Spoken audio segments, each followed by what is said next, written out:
أعوذ بالله من الشيطان الرجيم. Bismillahirrahmanirrahim. Learn Quran without grammar in English language. Lesson number 1.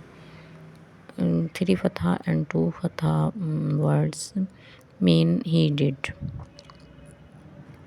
Translation will be according to the meaning of the word. We have simple Arabic words. Every word has three letters. Examples are sabr, shukr, zulm, zikr, jama. In three fatha words,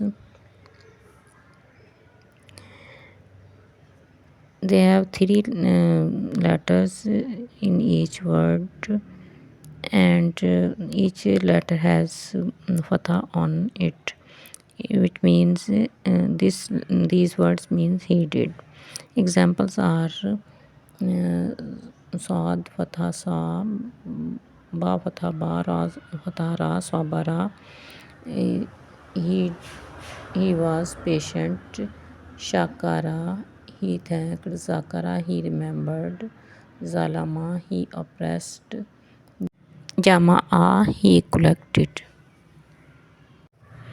Now there are two fatha words. Two fatha words also have three letters. These words have fatha on first letter and on the last letter. On the second letter might have kasra or dhamma. They have also mean he did.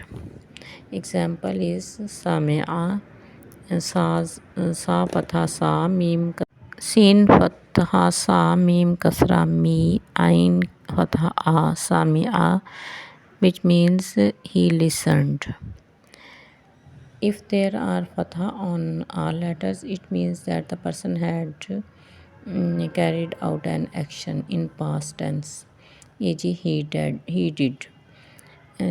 Second type of words are two fatha words. Sometimes the middle letter of the word sometimes the middle letter of the word may not have fatha, but it will still have the same meaning. It has kasra. It has kasra or zamma on it. And this word is called two fatha word. This is our first lesson, three fatha and two fatha words. Subscribe, like and share my channel. Allah Hafiz.